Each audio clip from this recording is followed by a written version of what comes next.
All right, let us get this little party started here. So welcome, guys. I'm sure more people will pop in here shortly. So obviously, most of you guys know us. You are repeat visitors.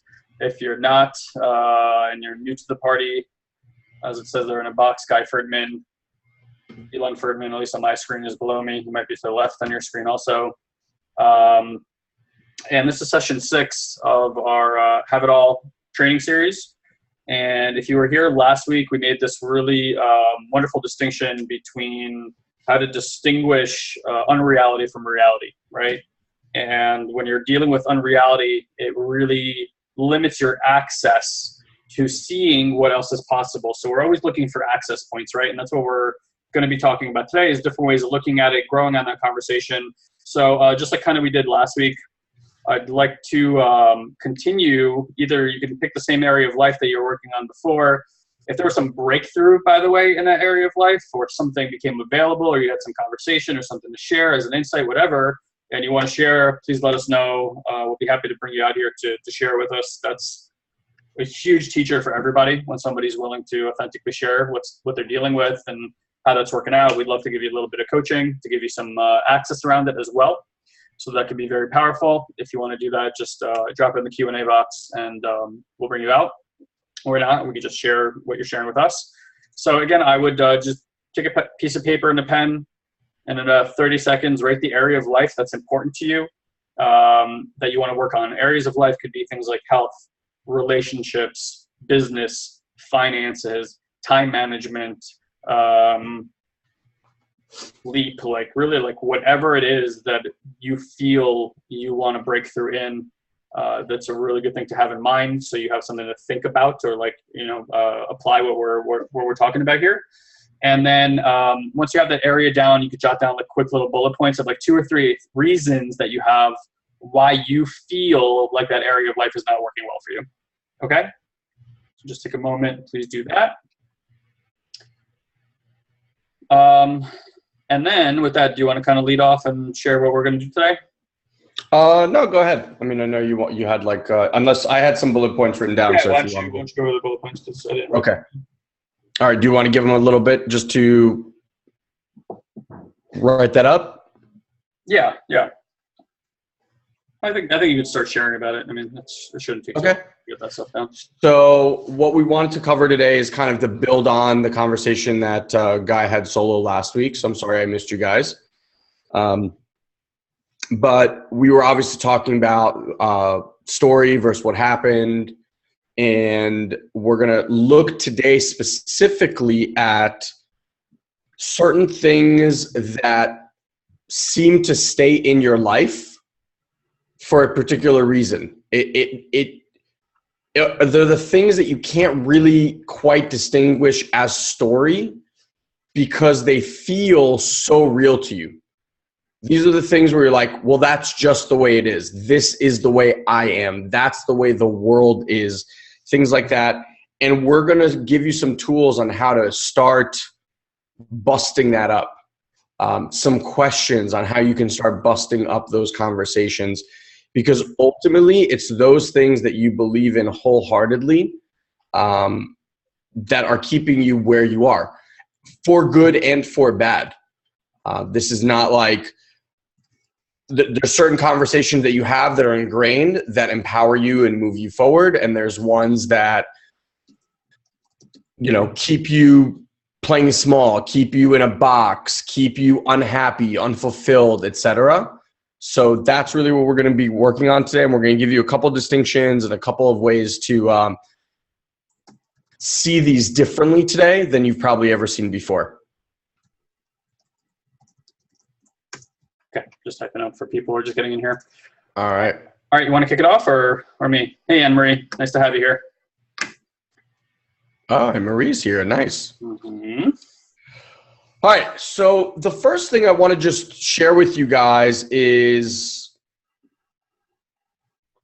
do we want to start with inquiry first? That whole nutshell? No, let's do age. Let's start with the age of stuff, and then we'll work to inquiry, because I think it's a little bit more abstract, and it's something that's going to lead them in inquiry. So I'd rather give them some tools and work towards inquiry. Okay. So one of the things that I think you guys should know by now, but if you don't, it's just worth repeating before we go into this conversation, that Guy and I believe that there is no truth. There is no one thing. There is what works for you for now, right? And if you look at your life, you'll probably notice that things that you believed in wholeheartedly, like this is it, right? 5 years ago or 10 years ago, today, if I asked you that same question or how you view life, you view things a little differently, right? Because different conversations, different experiences, you may have moved places, you may have changed jobs, you may have become a parent or become divorced, and all of these things shift the way you view life. So one of the things I want you to start becoming witness to, okay, is the stories that you make about life. Most of these aren't even your stories. So I don't know if you guys saw, I shared an awesome video. It's just so good. I think we're going to show it at the live event because it blew my mind. Did you see the one with the girl at the doctor's office? Yeah, the sheeple one. The sheeple one, yeah. So if you haven't seen it, you can go to my page. I shared it. But the gist of it is it's a staged experiment, a psychological experiment. And one of the girls walks into a doctor's office. Everyone else there is staged. And there's a buzzing, like a beep sound every X so often. And everyone in the waiting room stands during this beep. And after about, I think it was 3, maybe 4 at most beeps, this girl who has no idea why people are standing, who has no clue what is happening other than she's the only one not standing, gets up and stands with them. Never asks why, nothing, just does it. And then slowly they keep testing, like, if there are going to be less and less people, is she still going to stand? Eventually, she's the only one in the room, and she still stands. Then new people come in who are not stage actors. These are actual participants in the psychological experiment. And they wanted to see if she would still stand with new people. And sure enough, she maintained standing. And sure enough, the other people that walk in within 2 or 3 beeps also start standing. The one guy asks her, he's like, why are you standing? And to which she replies, I'm not sure, but everyone else was standing when this thing beeped. And I was just like, wow, are you kidding me? Mm-hmm.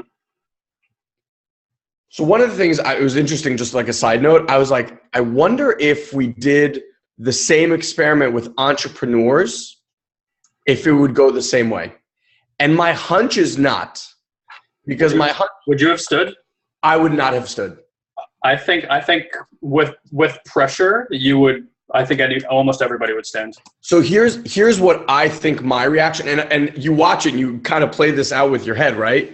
So at first I was like, no way, I would never stand. Then I was like, I probably maybe would. Then I was like, I think realistically what would happen is they would sit down and I'd be like, why are you guys standing when it beeps? And then they would be like, I don't know, because that's what we're doing. I'd be like, you're all a bunch of morons.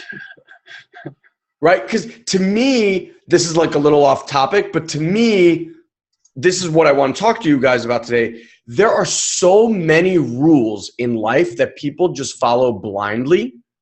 And when you ask them why, they have no idea why.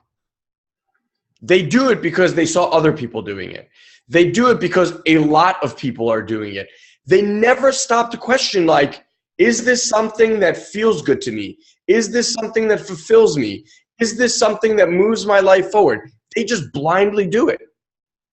And that, my friends, is what I want to talk to you about today. So these are just, okay, let's back up a step. How do these things come about? It come about because we pass on stories, right? Like, our language is what fuels our lives. We've spoken about this before. You were born into a family. It might be one that you deem good. It might be one that you deem bad. That doesn't matter. But the bottom line is you modeled your life and shaped your life around what you saw and the conversations you heard. That's from your family, from your siblings. It could be from your teachers. It could be from your religious leaders. All of these things have been programmed into your mind. Now, strangely enough, or not strangely at all, is the fact that you then cluster yourself in life with people that view life in a very similar fashion. By design, mind you. Exactly. Yep. This is what all these rules are designed to do, right? Like, think about rules. We're good, they're bad. This belief good, that belief bad. And all of a sudden you have segregation, right? Now, once you segregate, you have to make your thing more important than their thing. That's the only way to keep segregation in place. That's the only way to keep your small, your small circle in place. And you end up taking on these bullshit cultural rules and conversations. And I don't know if you guys remember in session 1, I was talking about fringe dwellers. We're the people that, like, while everyone else is in this bubble of this is how life is, we're here somewhere in this weird place that others like, what are they doing out there? Why are they even out there? They should be here. Like, this is where everybody is. What are they doing there? And so when you ask me, like, why, that's what I think I would have done. I would have just, as a fringe dweller, I think that not the right thing, but what I would have done is asked. And if it would have been like, because religion is very similar. It's like certain people in Judaism will choose to eat kosher when they're at home, but not kosher when they go out. I'm like, well, why do you keep kosher? And they're like, I don't know, because that's what my parents did. I'm like, that's fucking retarded. That's like so dumb. You don't even know why you're doing it. So when this whole having it all thing, like our coaching, everything that we do is based around upgrading these conversations, upgrading and seeing that this comes from nonsense, or at the very least, allow you to open your eyes enough to start questioning some of these things, right? I'm not saying judge one better than the other. I'm just saying maybe it's time to evaluate some of the things that you bought hook, line, and sinker because everyone around you bought them hook, line, and sinker. And so one of the things that you want to look at is anytime there is some sort of conversation that says something along the lines of, this is better than that thing, our thinking is better than that thing, this race is better than that race, this sex is better than that sex, people that go to college are better than these people, any of these things that we buy, right? Media sells it to us. Marketing sells it to us. I mean, it's like, it's all just programming. And it's a very, very dangerous world to live in, because here's the bottom line. If you follow these rules that, by the way, were made up by someone no smarter than you, in most cases, way dumber than you, because they were made up, some of them eons ago. Okay? And they worked for the time that they were effective then, right? Like, if you think about, I don't know how many of you guys are parents, but I can tell you with certainty, as amazing as my parents were, the research and information about raising a child today was not available to people even 20 or 30 years ago. And so when you're raising your children based off of how your parents raised you, or how your grandparents raised your parents, or how you saw children being raised, I'm telling you right now, you're already putting your children at a disadvantage, because there are way more effective ways to do everything today, right? Think about this phone, this device. In the last, I don't know, when did the iPhone come out? 2008. Really? 2008? It's been 8 years? Been 8 years, yeah. No way. Definitely. 100%. Wow. It's like 8 years right now, like September. Holy shit. Yeah. Yeah. Are you serious? Yeah. Serious. Honestly, if you would have asked me, I would have been like at least 12 years. Sure. You know what? It'll be more believable if I do this. It's been 8 years. Wow. We have come a long way in 8 years. Wow. Yeah. I've had 8 smartphones. Is that what you're telling me? I don't know if you've had 8, but you've probably had like 6 to 7. Wow. Because it was 2 years plus. I mean, AT&T had a lock on. Whatever. Doesn't matter. Wow. 8 years. Okay. Anyway, in any event, imagine if you had to go back to using an 8-year-old smartphone today. Like 8 years. I'm not talking about 20-year phone or the first cell phone that, like 8 years ago. It would be unusable to you today. Just absolutely, like you would throw it against the wall so fast and hard because it would just be it's a paperweight today. And that's 8 years ago, okay? I don't know how old some of you guys are, but whether you're 30, 40, 50, or 60, you have operating systems in your head that are powering your life that aren't 8 years old, my friends. They might be 40 or 50 years old. It's time to update. It's time to dump the software that no longer works and serves you for what it is that you're up to. And the conversation we're going to have today is, how do you figure out what those conversations are? How do you then, once you understand them, how do you go and upgrade those conversations? Because the reason you're stuck in the areas that you're stuck right now is due to an old system, an old software that you just bought. This is the software. It's like saying, my original computer is the computer I'm going to use for the rest of my life. And that's kind of what we're doing in a lot of different areas. So does that make sense, guys? This is one of those things, like when you get that these operating systems are running you, your brain is a supercomputer. The most amazing thing is you can upgrade these things like this when you know how, but otherwise it just runs. And it just runs that old, stupid, slow-ass pattern. And you're like, why isn't shit working? You're like a professional. I guess I could do it too. I don't know. It seemed to me like you were doing that some really nice tips that I was like, how can I do it that fast? But I can. Great. So, for those of you guys who were here last week, we created this context of what happened in story, right? Like what happened in the interpretation you created. Give you my story and how that worked on me and what that gave me access to. This is all the work in terms of conscious cognitive, neurocognitive ability to look at something comes from creating distinctions, right? If something is not distinct to you, you are literally not aware of it in your consciousness. Something that doesn't have a word for you, even if you saw it, you wouldn't really even see it. Things literally come into consciousness when we have words to call it. So when you have things collapsed in different areas, two things that should be distinct in reality actually look as if they're one. And that's why when we say what happened in story, it's like you can't see the difference between the thing that you made up and what actually happened in reality. And because of that, you live the unreality. So we kind of want to take another slice at it, right?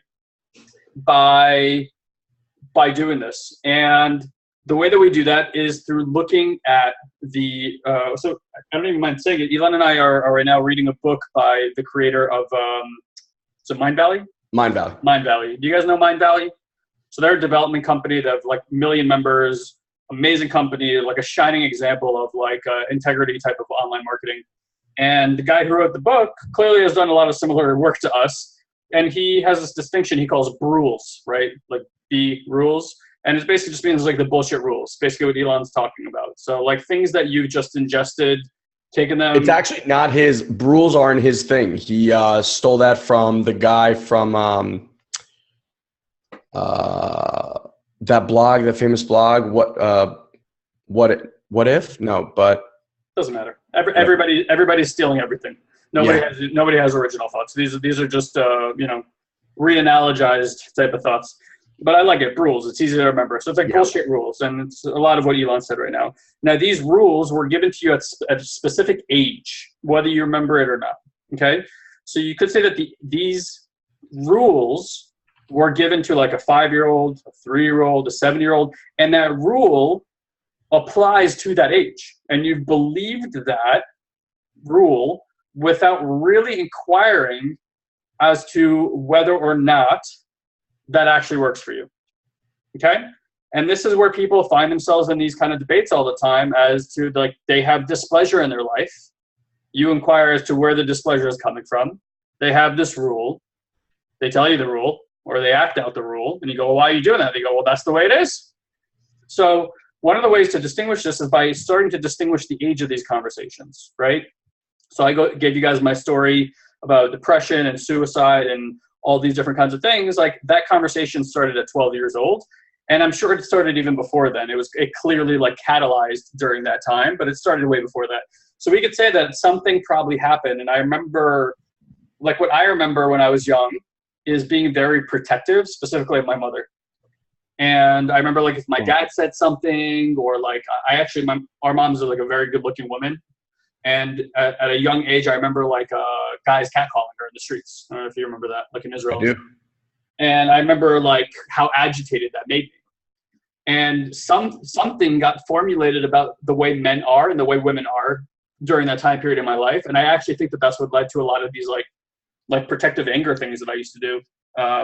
So whatever that conversation was, the age of that conversation is like 4 years old. Now, fast forward into my 20s, I'm in a relationship. And I start feeling that way, like a woman needs protection, or that there's like something unsafe. Guess what I do? I act that thing out. So when you start distinguishing the age of your conversations, a way to like remind yourself when things aren't working is that there's a young conversation here at play. And another way of saying it is you haven't upgraded your software yet. You're basically running old software and trying to get new results with that software. And you're just sitting there going like, can't get the results I want. It's like, okay, well, that software was programmed not to get those results. So another way to think about it is, if something's not working for you, and let's say you distinguish that whatever conversation you're having started at 5 years old, it's like, here you are in this situation, and it's like you turn to a 5-year-old version of yourself that's standing right next to you and saying, hey, what do I make that mean? And the 5-year-old's like, and you go, oh, absolutely right. Yeah. All right, let me play that out and see how that goes. Funny thing is, you already know how that's going to play out. Now, how many of you guys, when making life decisions, inquire or go ask a 5-year-old to tell you what action you're supposed to take, or who you're going to become, or who you should be? Does anybody actually do that? Raise your hands virtually, right? I imagine you don't do that, right? However, I would challenge you to look that in your life, that's exactly what you're doing. So where you're stuck around your finances, where you're stuck in your relationships, where you're stuck in your health, where you're stuck in your love life, where you're stuck in the amount of joy that you have, these are all rules, old programming, certain ages of conversations that you've been carrying around with you, like what's what I'm looking for? Like a burlap sack filled with rules that every time something doesn't work, you're like, look at all my rules, and you're so proud of them, except that they're not working for you. So the first thing to note is that whatever results you currently have in your life is an indication of the rules that are running your life. Elon and I have a saying, you're always winning the games you're playing. You're always winning the games you're playing. Where your relationships are failing, where money's not working, that's your game, believe it or not. And it's not so much your game, it's your identity's game being played out over and over again. You're at the effect of it because you might not be conscious of where the identity is taken over and where you're having no say. So what we're looking for, again, is to create distinctions like the age of your conversation so that you can clearly see between where you're at choice and where you stop choosing at all and you start deciding over how things are. Because those rules are some decision that somebody made a long time ago, whether it was yourself or it was given to you through a family or societal conversation. And the decision, as you guys know, like Elon and I have studied language for a long time. When you look at the word decide, it ends in C-I-D-E, the suffix, and that shares its lineage with words like suicide, homicide, genocide, pesticide, right? So side, C-I-D-E, literally means to kill off. So if you think about that, right? So when you decide something, what you're doing is you're killing off, and specifically what you're killing off is other possibilities. So every time you create a rule, every time there's an age of conversation that gets implanted in you, what you basically said is, this is the way it is. You believe it so much, and that makes it so that nothing else is really possible for you. So what we want to do is we want to uncover the rules that you have, and we want to look at, could you see that if you gave that up and dismantled it, that something would become available to you? So before we continue, are you guys all mapping yourself onto this? Do you understand what we mean with age of conversation, with inquiring into what it is? And can any of you guys, can you easily think around the specific area of your life that you wrote down? How far back can you remember feeling a certain way or taking specific actions that have consistently led to some kind of a result that's an unwanted result? Can anybody clearly think of that? And can anybody not clearly think of one? Do the thinking, guys. This is important.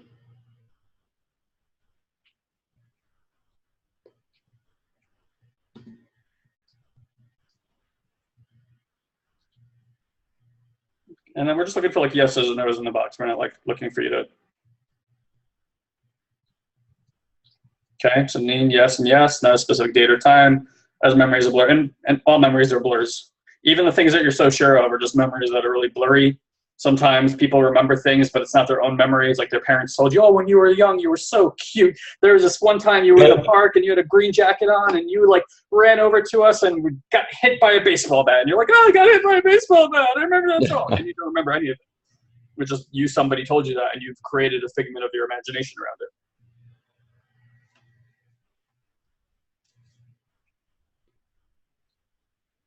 You freeze or what happened? Who, me? No.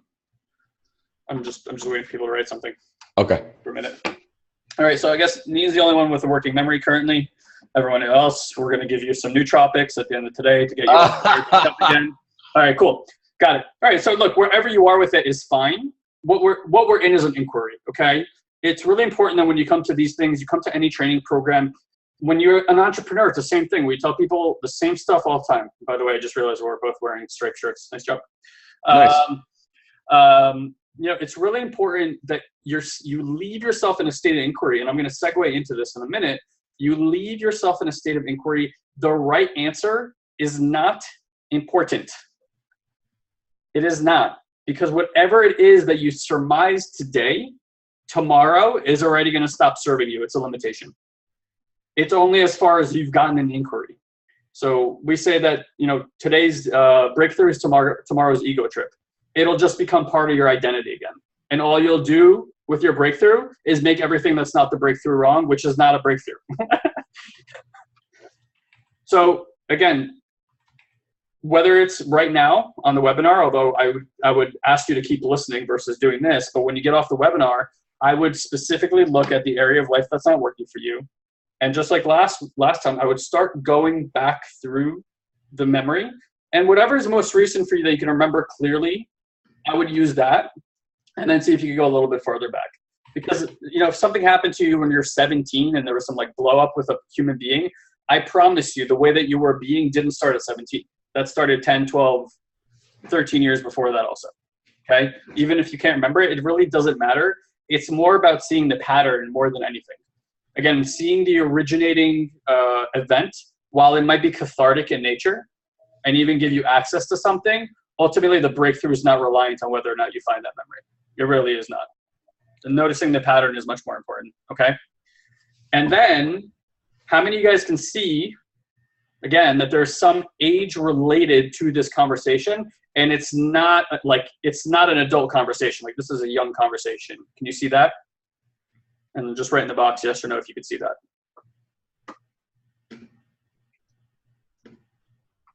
And bro, while they're doing that, is there anything you want to share about all this? About age of conversation? Yeah, whether it's from your own life, something you want to share, or there are a lot of things. I'll tell you the one that for me most recently, and I see like a lot of other people have it too. We were immigrants, Guy and I, and we moved to this country. I was 7, almost 8 years old. And while I never felt like we were poor per se, okay, I clearly knew that there were people, we went to school with very, very wealthy individuals for the first 2 years of our lives. While I didn't feel like we were poor, I obviously knew there was a whole other world. I remember walking this person's house. They lived in Alpine, which is like one of the most expensive areas in the country. And they had I don't know if you remember, bro, where in their kitchen, you would actually walk through like a forest of sorts. There's like Karen's house. In Karen's house. It was like a jungle. Franklin Lakes. Yeah, it was insane. It was insane. And it was like the epitome of like 1980s, like luxury house. It was, I mean, it was ridiculous. And I remember the basement. Yeah, that's huge with all like mirrors and so anyway, while I never felt poor, I did see the thing that was impregnated in me and then Guy, because I know we had to kind of go through this ourselves, is that in order to make money, you have to work really hard. You have to just grind it out, and it takes a lot of work and a lot of effort. And one of the biggest things to us was we as a family still suck, I think, at asking for help. Because when you're an immigrant, one of the things you realize is I'm on my own. We had no family here, no one to rely on, nothing. And so it's a very, very interesting conversation. And I want to show you guys the duality of this stuff. Like everything is great in certain instances and horrible in other instances. So what happens when you don't ask for help? You naturally become very self-reliant. You become very independent, which means you figure shit out. You get stuff done. Like there's no cavalry is coming, no support, so you just do stuff. And you mess it up and you figure it out and you do it again and again. And all that stuff is incredible.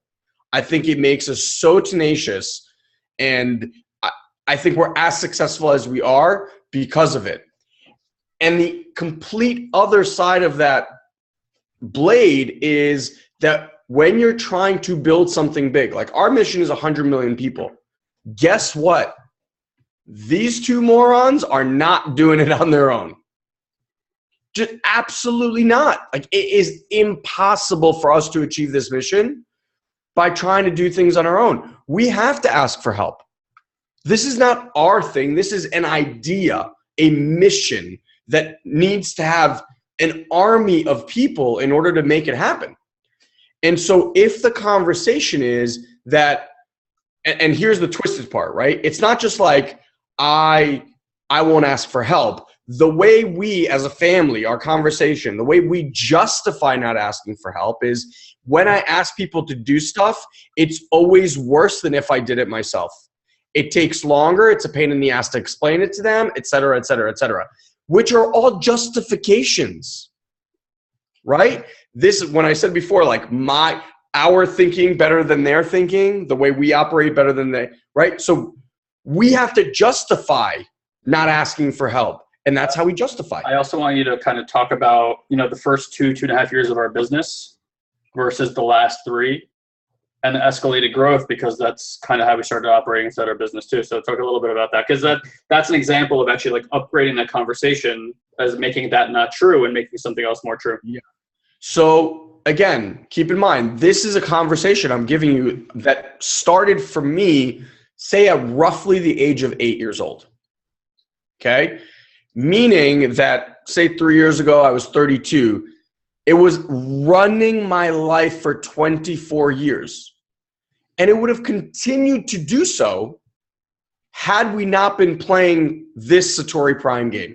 And the reason I say that is because as we're growing this company, we kind of felt like we were running full steam ahead and we were dragging an anvil, like a anchor behind us. And it's like we're going full steam and it's just not moving all that fast. And so these are the inquiries that we go into. It's what are the conversations in place right now? What are the beliefs that we have right now about us, about our business, about how things need to go, et cetera, et cetera. And this was one of the conversations that we had was, we don't ask for help. Mm-hmm. And now when you realize that, you have to go and reprogram this whole operating system, which, yes, served us when we were immigrants and we actually had nobody to ask for help. But now we're in a business where we have a huge network of people, a huge following of people. Neen is a perfect example. Neen is someone that just started working with us recently because we finally gave up the fact that we need to do this all on our own. We finally realized that in order to make this thing move, we need help. And you know what we started doing? We just started asking. And what happens is really interesting. With Neen specifically, we didn't even ask. Neen came and asked us. And I think that's a really interesting thing, is because when you shift the energy, when we're like a no to anybody helping us, you're an F you. Once you give up that story, you've removed this huge block. And this is what, I don't know if you guys remember in the first one, I said, like, what you are is a conduit for life. Like, imagine a huge tube and everything wants to be there for you. But you stick all of these things in the way so things can't flow to you. You remove a block, whoosh, all this stuff shows up. Perfect people, perfect opportunities, more money, all of these things just show up. So for us, for me personally, I'm sure Guy would agree, this was such a monumental shift in our business. So what Guy's talking about, like, for the first 2.5 years, we did everything on our own. In fact, we structured a business by which other people could not support us. Like, that's how we built the business. Mm-hmm. So that even if someone came in and we're like, we can't even explain to you what it is that we're doing because we're doing so many things. Then we realized, okay, this is not working, okay? That conversation is young. If we want to really, really build this, we have to now upgrade that conversation. So what did we start buying into? We started buying into that we cannot absolutely do this on our own. We need to start building a team and support it and have people around us support this mission and move this thing forward, because otherwise it's not going anywhere. We just started seeing all the limitations of it, right? You know, you only have so much time in a day. You can only take things so far. You can only put your mental and emotional energy towards things in such a capacity. You'd be shocked at what happens when you create space for stuff, right? Like Elon said, like, things just start happening. I think you can argue either way. You're noticing coincidences. There's divine powers at work. I mean, whatever your interpretation is that empowers you. I personally don't care. I like the interpretation of, like, I'm in co-creation with, like, God force energy or whatever, you know, universal energy, whatever you want to call it. And I want to give you an example. Like, so Saturday, and this is stuff I see happen all the time with people. It just blows my mind. It's just changing conversations to create space. And when there's space, things just seem to happen. So we're with my friend on Saturday doing this exercise, and she had a vision of an experience of her while she was a baby, looking up at her father. And she just started bawling her eyes out, like just weeping, like crazy, just like this crazy release. And she couldn't talk for like 45 minutes. When she finally got around to talking, it doesn't matter because I didn't say her name, but like she had the experience of her father being with her, and then like her father like checking out of like being present with her, because whatever was happening in that circumstance. And she just like, this thing just clicked for her. And it was like her first traumatic experience that she can remember with her father. And this just came kind of like during that exercise. So she's crying. After like 45 minutes, she literally like went back into this like child state, released all this stuff. And this is just a different way of doing it. We were doing like a body exercise. So when she starts explaining to me what happens, after like we were talking for like 10 minutes, she looks down at her phone, and I see her kind of go like that, you know, when you get surprised with something on her phone. She puts her phone to her ear and she listens, and you literally see her go like this. And I'm like, what? She goes, my father called. I said, wow. Okay. She goes, he never leaves me a voicemail. And he just told me that he loves me. He always calls when he wants something. He doesn't want anything. He just wants to call to talk and say that he loves me. She goes, that never happens, ever. So again, you could call that coincidence, not, but like there was like a clear release of some kind of energy. I believe that two things can occupy the same space at the same time.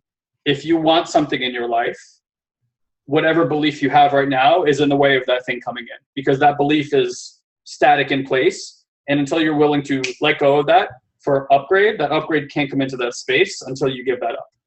So there's just like this, and these kind of like magical happenings, I will tell you, the more we do this kind of work, the more they just seem to happen. Like it has been, bad things really don't happen around Elon and I. Like we have a context that life is easy, it flows, things work around us, and they just do. And even in situations where things are like going wrong, we're just like, oh, the solution's coming anytime now. Or this is not what we thought it would be, like something better is coming along. And it always does. It always seems to work that way. Yep. So it's just a way to look at it. Okay, so I want to like fast forward this a little bit. So yeah. I think the question that Matt posted is like, how do they remove this obstacles? And that's really what I want us to close this out with. Okay, let's go ahead. So ultimately, guys, look, the first step in everything is to distinguish the conversation. So the first thing you have to look at is if things aren't working in your life in any area, right? Like ours, the example I gave you was business. But guess what, guys? The way you do one thing is the way you do everything. Guess where I wasn't asking for help? I wasn't asking for help in my marriage. I wasn't asking for help with my friends. I was just programmed not to ask for help. Now, you can't. One of you things you have to realize is this is not one of those, I snap my fingers and I become a different human being. You don't go from black to white. You don't go from 300 pounds to having six-pack abs by going like this. Oh, I distinguish that. No. You bring awareness to this thing. This thing that has been running you now has a flashlight on it. And when it happens, you're like, oh, I'm doing the not asking for help thing again. Mm-hmm. And every time you catch yourself, what you're doing is it's like you're exercising the muscle. Yeah. So one of the things that the first step is distinguish the conversation, okay? And notice the age of that conversation. So for us, for example, the age of that conversation for me was 8 years old. Now, as a 32-year-old, I'm looking at this conversation, I'm going, okay, if I'm 32, and I know what it is that I know today with all of the information I have today, not my past, not anything, but like where I am today, does that conversation of I can do it on my own, don't ask for help, whatever that thing looks like, does that serve me and where I am going? And the answer at that point was clearly no. Okay? You guys with me so far? So the next step is, okay, as a 32-year-old, what would be the upgraded version of that operating system? What do I need to start programming in here to actually get me to where it is that I want to go? Said another way. Said another way is the young conversation is just a certain context of the way that life is. It's one possible way that life is. It is not the way that life is, because life is kind of infinite, right? There's all ways and kind of like no ways all the time available to you. The upgraded conversation is like, what context could you create that empowers you, right, to take action? So when we say like empowered, it's like to put forward momentum in taking action in that area of your life. Because mostly where you're not getting what you want and results, there's some action that you're not taking, and there's some way that you're not being. The being usually comes before, the being always comes before the action, and that's what's happening there. So the context is how it is that you can be in that moment, and we're looking for an empowered context, right? So, we're all mostly dealing with similar or same circumstances, right? So why is it that two people can look at the same circumstance, and for one person it's a huge problem, and for the other person it's like nothing at all? Or a huge opportunity. And it's like the circumstances don't matter. What you say about the circumstances matter. How you be about the circumstances matter. And how you act in the face of that circumstance is really what matters, right? And that's why we say there's really no right answer. It's what's your empowering context. So go ahead, we go from there. So That's basically how we did it, right? Looking at the age of the conversation, seeing that at that moment that no longer serves us, and then you create from nothing, just create a conversation that will serve you. Because guys, here's the bottom line. You made up the shit before, you're gonna make up the shit now. Make up shit that empowers you. Make up stuff that gets you excited and moves you forward. And the second piece is that realize that it will not happen overnight. Mastery happens in increments, not in leaps. What you're doing in that moment is literally, this is what happens in your brain. You're literally taking neurons that have been fired together like this for in my point, 24 years, okay? And you are just ripping them apart. And what you're trying to do is like put them together in some other fashion that hopefully will serve you. But here's the cool part. If this doesn't serve you, you switch it and you do this. And if this doesn't serve you, you switch. It doesn't matter. You're making it up anyway. Once you make up that new conversation, that new story. So for us, we had to create an empowering context now around asking for help and hiring people, right? And so the empowering context is something along the lines like, we have 100 million people that we are trying to reach. There's no way we can do it alone. It will kill us to get there by ourselves. It's going to be way less fun anyway. So let's invite a whole bunch of amazing people and go on this absolutely amazing ride. And even if it takes us a little bit longer to explain to this person how to do this, the joy and fulfillment that that will bring to a much broader community is worth that conversation. All right, let me just stop you really quick. So Matthew said, oof, it's a lot of processing. I'll watch the recording again and again. And I know whether you meant that in a joking fashion or a serious way. Look, even that, right? There's some conversation at work there about how long and how hard things take. Now, I agree with Elon. Things incrementally happen. However, I do believe in quantum leaping stuff also. It's almost like you chip away at something and then it just like, boom, you have these big explosions and like insights. And there's major insights you can have. So the reason I would at least coach you away from that kind of stuff, because it immediately puts a huge barrier in terms of, man, this is a lot of work, or it's going to take a lot of time, or stuff like that. What we're talking about is not something that requires a lot of processing, because the moment you raise consciousness, what you're basically saying is, raising consciousness, another way of saying it is, I'm creating a distinction around something. So if you create a distinction around this, when I'm like this, I'm being a 7-year-old.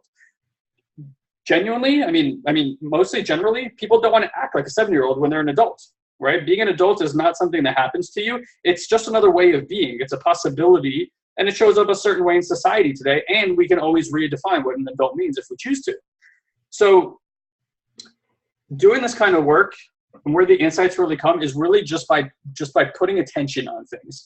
And one of my favorite analogies for breakthrough transformation is when you're driving a car and you see like down the highway and you see it in a car you've never noticed before, and it's a beautiful car, and you think to yourself, man, that's a really good looking car. Or you decide for yourself, you know what, when I go get my next car, it's gonna be that one. You go to bed that night, you wake up the next morning, and what happens? That car is like all over the roads. You're like, whoa, whoa, whoa, when did this car get here? Like, I just noticed it. Now it's everywhere, right? There's a phenomenon at play there. And all you did was create distinction, you know, Benz E-Class or whatever it is, like Mercedes-Benz E-Class or whatever your favorite car is. Like, you just created a distinction for that car, and suddenly it just seems to appear everywhere. That's how this stuff works. The moment you create distinctions, you're basically giving your brain a new line of code. And you're saying, pay attention. And now that new line of code, just like before you created some context, your brain starts looking for evidence to make that true. It's just how the programming works. And it starts creating rewiring to now make that new context true. But instead of having a context that came out of some moment of trauma where you decided the way that you are, and the way that life is, and the way that people are, and you're against it, and it's not working for you, the moment you create that distinction, what you notice, what most of you guys are probably noticing already, is you have choice. You have a choice now. You can keep running the programming because it's something that you probably didn't see. It was like a blind spot for you. You're like, whoa, I am acting like a 7-year-old in my relationship because I remember when blah, blah, blah happened to me and this girl told me to go F myself, right? And you're like, whoa, I don't have to operate that way. And now what you're looking for is, okay, so if my new form of operation around women is that they, I'm heard, they love me, and I'm appreciated. That could be like a way to upgrade the conversation around relationships, right? And now you start looking for people communicating to you that love, appreciate you, and all the other stuff that you created, and just starts creating new bonds in your brain like that until that's really what you eventually all you see. And that's, guys, it's so subtle. But if you don't inquire into why things in your life aren't working in a deep, meaningful way, then you just have a lot of reasons why it's not working, and they're knee-jerk reactions to what's happening. You haven't really gone into depth. Like before in this exercise, men, if you have a woman in your life, know that women generally like to share a lot about things. They call it like, it's like brain dumping for them, or like a dump into a bucket, right? They don't necessarily mean what they're saying in that moment. You all know because you've gotten in trouble while you're trying to fix what they're saying, right? They just need opportunity to like dump their stuff out, to like think things through. Women use 50,000 words a day on average. Men use 8,000 words a day on average. I'm not joking. Look it up. There's an amazing book called The Female Brain. And their communication centers, if theirs is like an 8-lane superhighway, ours is like a dirt country road, right? That's the difference in the brain, because different things in the brain grow and shrink when testosterone washes over it at the prenatal stage. So my point is that if you were to keep asking your woman, well, why do you feel that way? Why is it like this? Why is it like that? While she's doing that, instead of trying to fix it, after she peels away that onion, she's going to get to the core issue and have like this like aha moment. And you're actually going to hear what your wife, spouse, partner, et cetera, is actually trying to communicate in that moment. Now, that works for men too. Like when we do coaching with people, usually when we ask them, okay, like what's missing, the first thing they'll say is like, here's what I'm going to do to fix it. And you're like, okay, well, if you already had that, then what's available to you? And then it's like they tell you the next thing. Okay, well, if you had that, then what's the next thing that's available to you? And you just kind of keep going down this line of questioning. Think about how kids do it also. Why, right? Like they keep inquiring into it. And eventually they're like, there's some satisfaction there for them. But it's like, even you have to go like, well, why is it that way, right? And you're inquiring. So you're in the state of inquiry together. And it's so important to be in that state of inquiry. And know that wherever you get to next, there's just another why there for you. You just get as far as you can get. Now, wherever you are in life, there's a reason for it that works really well. And then there's a limitation, like a wall to that belief. What the inquiry allows you to do is to constantly look for the walls. How far does this take me out, right? So like Eli and I working in our business with the context of we can do everything, it doesn't mean that that's not functional. We built an amazing business around shit. We can do everything. We're immigrants. We'll do this ourselves. And that has specific limitations in terms of how we can grow as a company. When we're willing to give up that conversation, inquire again what else is available beyond that wall, this whole other world becomes available to us, right? So it's kind of the same thing here, right? Michael's like, that drives me crazy about my girlfriend, right?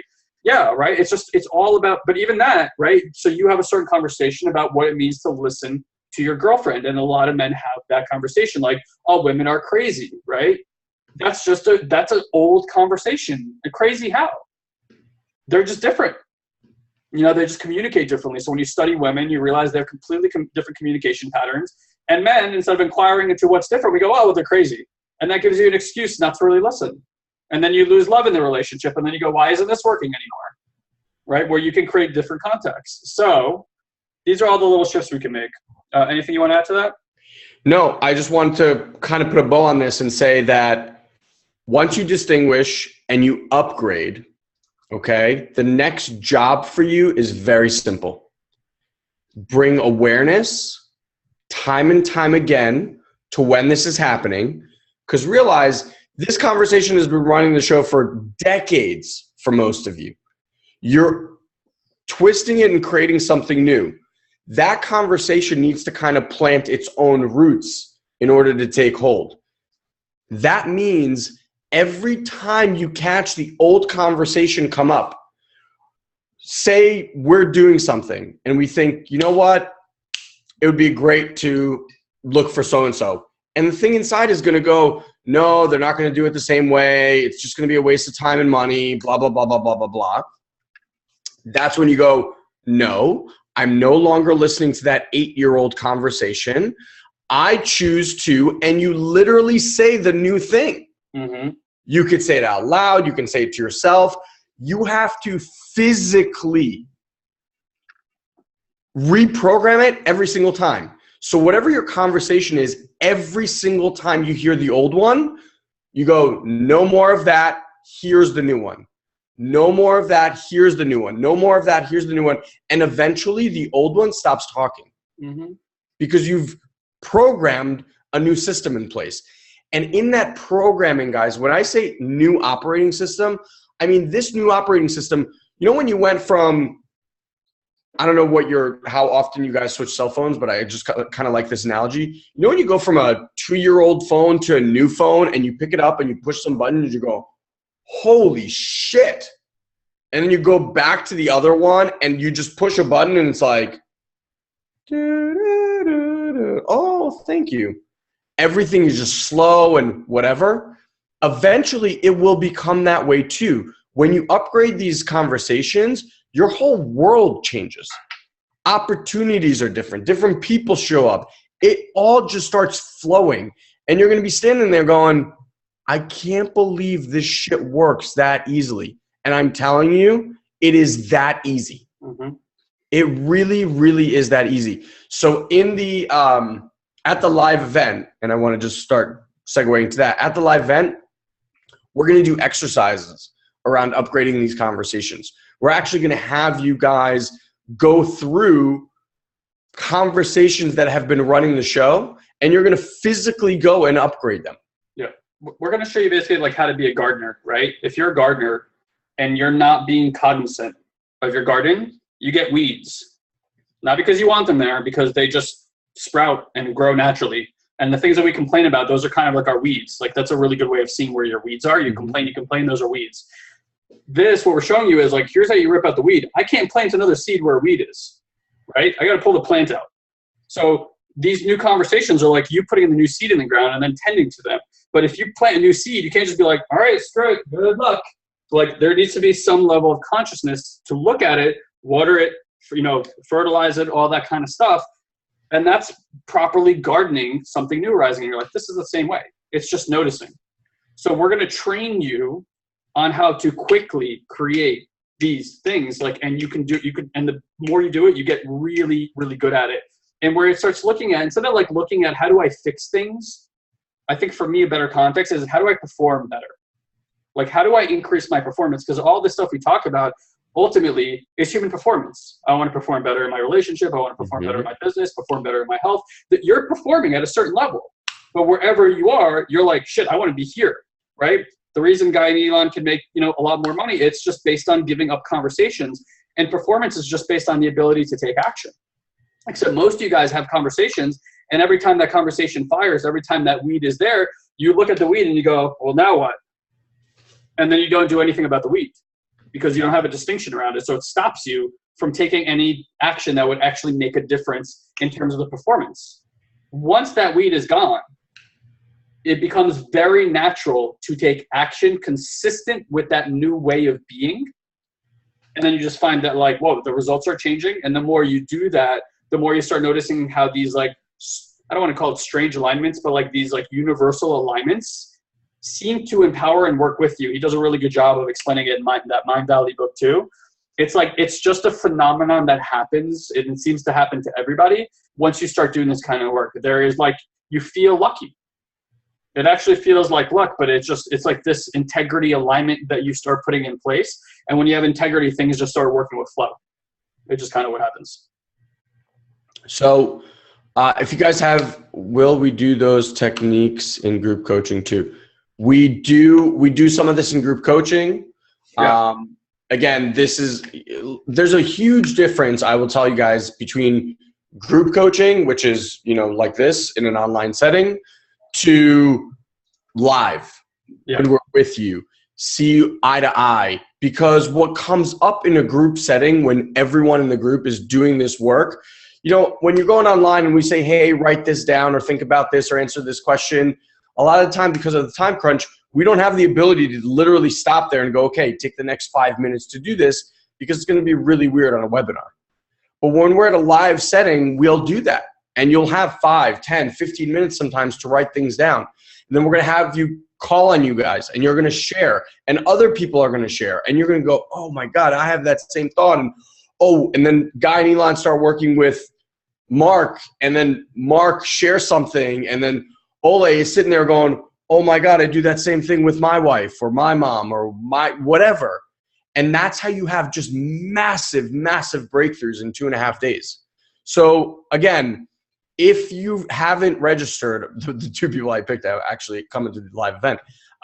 If you haven't registered for our live event yet, bro, maybe just throw up that page. Right now. Just head over to youwillhaveitall.com/live. Bro, till when did we say we're doing the 100% back? What did we? Until the 15th of September. Okay. So you have about 2 weeks, okay, to get the 100% money back refund. So it's $297 to save your seat. If you want to bring a friend or wife, a spouse, husband, son, daughter, whatever, it's $500 for the 2 of you. You will get all of that money back right after the event. We're going to refund every single person that attended the event. That offer is on the table until September 15th, meaning that you have 14 more days to make that a reality. So if this is something that you want to do, now's the time. Yeah. Okay. Star just asked, do we need to get our own rooms outside of the resort for the event? You can actually get a room at the resort, and we'll give you all the information once we get your deposit. So don't worry about that. If you want to stay somewhere else, you're welcome to, but we have a good deal worked out with the resort to stay right on grounds. And we encourage you to, so you can be hanging out and part of the conversation the entire time, not just at the event, but afterwards. Yeah. Also. And by the way, if people want roommates, Jordan is already figuring out who is looking for roommates, so you can split costs of the room and all of that kind of stuff.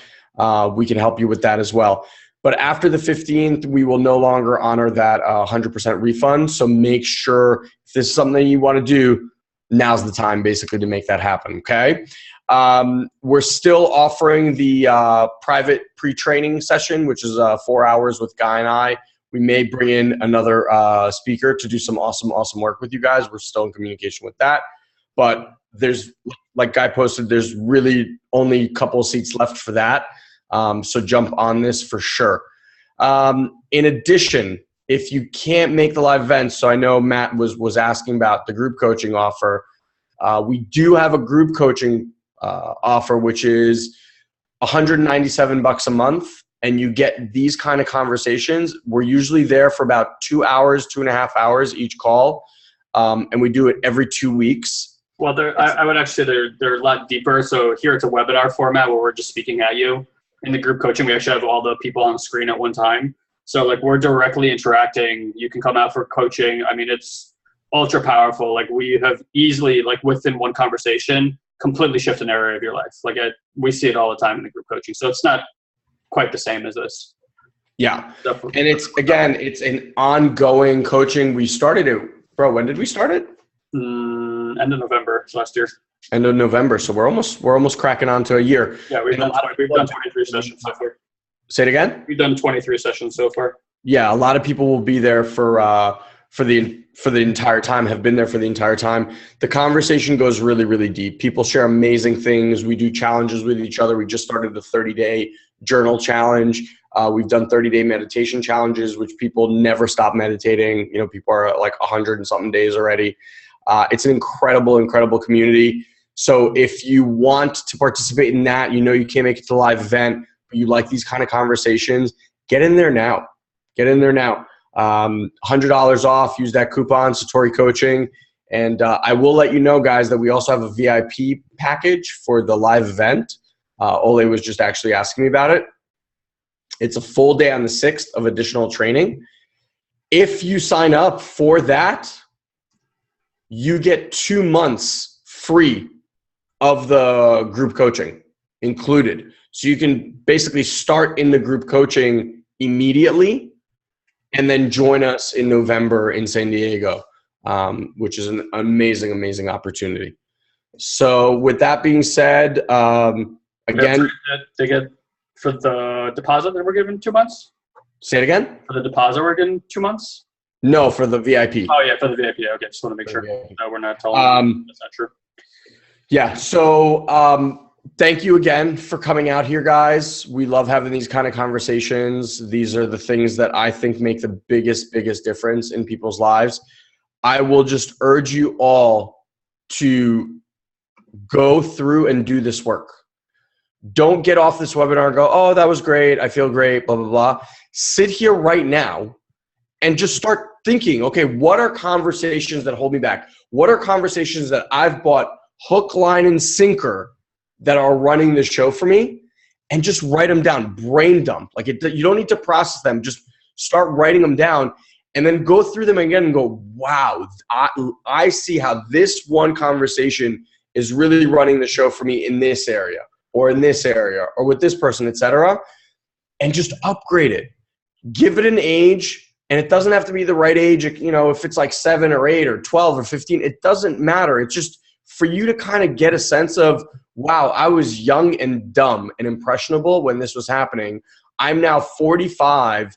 I have a ton more experience. How would I view this thing right now and upgrade it? Mm-hmm. And I guarantee you, if you do that this week, your life will be absolutely transformed. And I want to just reiterate, it's just about noticing when you're not that way, right? The old programming is really strong. When you're not that way, you do not make it wrong. It's not like every time you like bash yourself or feel guilty about showing up another way, just notice. You're like, oh, whoa, there's the old programming again. That's not what I said I'm committed to, right? And that's it. Just notice. And then just keep doing that little by little. It chips away at that rock. And then one day it'll just click in. Yeah, exactly. So that's it, guys. Again, youwillhaveitall.com/live for the live event tickets. Again, 100% refund till September 15th and September 15th only. After that, they will no longer be refundable as before. And again, if you have any, if you can't make it for whatever reason, or if you have any questions or anything like that, Elon@SatoriPrime.com. And if you just want to join our group coaching, our Have It All Academy, then that's at just youwillhaveitall.com. Yeah, and by the way, there's a Satori coaching promo code down here. You guys save $100 off your first month. I mean, it's kind of a no-brainer. $97 for your first month of coaching. And then see if you like it, you know, and honestly, if it's not for you, I'm even happy to offer you a refund. You should be totally satisfied as one of our coachees. We haven't had anybody leave without doing at least 6 months of coaching with us. It's really powerful. I mean, we've had people that have been with us for years now getting coaching. We have other programs inside of there that we're offering that are really powerful. So if you see that you're in a place in your life where you would like to increase your performance in any area of life that you're looking at, or all of it, because areas, we really are, you will have it all type of community. Come and play. You really don't have much to lose. We promise you, we will take you to a very different place in your life. We've been doing it for a long time, and we're really, really good at what we do. And you guys are just getting like snippets of the type of work and how in depth and how critical this stuff can actually be in terms of making shifts in your life. So we really do invite you to come play with us. Awesome. Cool. Guys, thanks so much for coming. Thanks so much for listening. Thanks so much for participating. We'll see you on the next Have It All seminar. We'll see you next week. Look for that email. Bye, guys. Take care.